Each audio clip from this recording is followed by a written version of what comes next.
এই লোকটা যখনই এই দ্বীপ থেকে বের হওয়ার চেষ্টা করত তখনই অনেক বড় একটা লাল কচ্ছপ সমুদ্রের নিচ থেকে এসে তার রাস্তা আটকে দিত।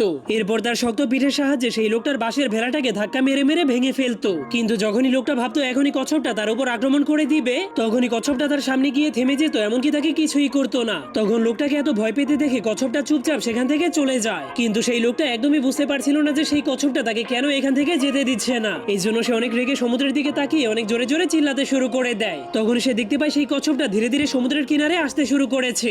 যা দেখার পর লোকটা ভাবতে শুরু করে মনে হয় এটাই তার প্রতিশোধ নেওয়ার সঠিক সময়। এই জন্য সে অনেক রেগে পাহাড়ের উপর থেকে নামতে শুরু করে দেয়। এরপর নিচ থেকে একটা বাঁশ উঠিয়ে কচ্ছপটার মাথায় অনেক জোরে একটা বাড়ি মেরে দেয়। কিন্তু তা দেখে মনে হচ্ছিল কচ্ছপটা একটুও ব্যথা পায়নি। এই জন্য সে কচ্ছপটাকে উল্টে দেয় যাতে সে সেখান থেকে পালাতে না পারে। কিন্তু এরপর সে কচ্ছপটার উপরে উঠে তাকে থুতু মেরে তাকে সেই রোদের মধ্যে ফেলেই চলে যায়। যার কারণে কচ্ছপটা চুপচাপ সব অত্যাচার সহ্য করার পরেও সেই লোকটাকে কিছুই বলে না। কিন্তু তবুও লোকটা সেই দ্বীপ থেকে পালাতে পারছিল না, যার ফলে